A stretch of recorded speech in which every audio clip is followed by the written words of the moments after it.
De er bankrøvere, narkohandlere og voldsmænd.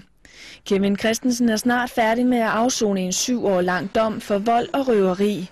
I dag er han på udgang for at deltage i den meditation, som han håber kan blive vejen væk fra den kriminelle løbebane.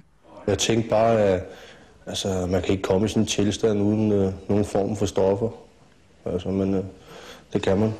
Det er jo svært at forklare, ikke? Man skal prøve det selv, for man kan... det er meget svært at forklare. Den teknik, de bruger, hedder SMART.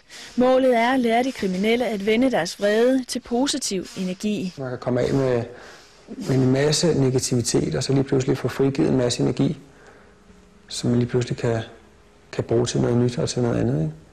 De kriminelle lærer SMART-teknikker i fængsler, og som her i huset i Holte. Flere af deltagerne har nogle voldsomme aggressioner, som de nu lærer at håndtere. De her mennesker vil have intensitet, ikke? Det vil mærke noget, der skal ske noget. Det er bare, de er faktisk sprængfyldte med energi. Og den energi, den er så bare bliver brugt på noget negativt. Ikke? Det er bare den samme energi, som man så kan vende og bruge til noget andet. Ikke?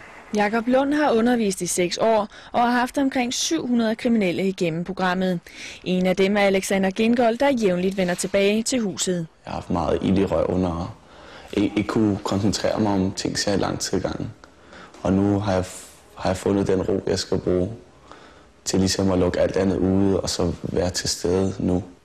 Også Thomas Hove Sørensen holder fast i meditationen frem for kriminaliteten. Der kan være hård for kroppen, det kan også være hård for sindet. Der kommer mange gange kan der også komme vrede op, og der kommer lidt gråd og der kan komme mange følelser ud af det. Jakob Lund ved, at det kræver mod at forholde sig til ens dårlige sider. Der skal mod til at lave et rambuktyveri, eller hvad det nu er.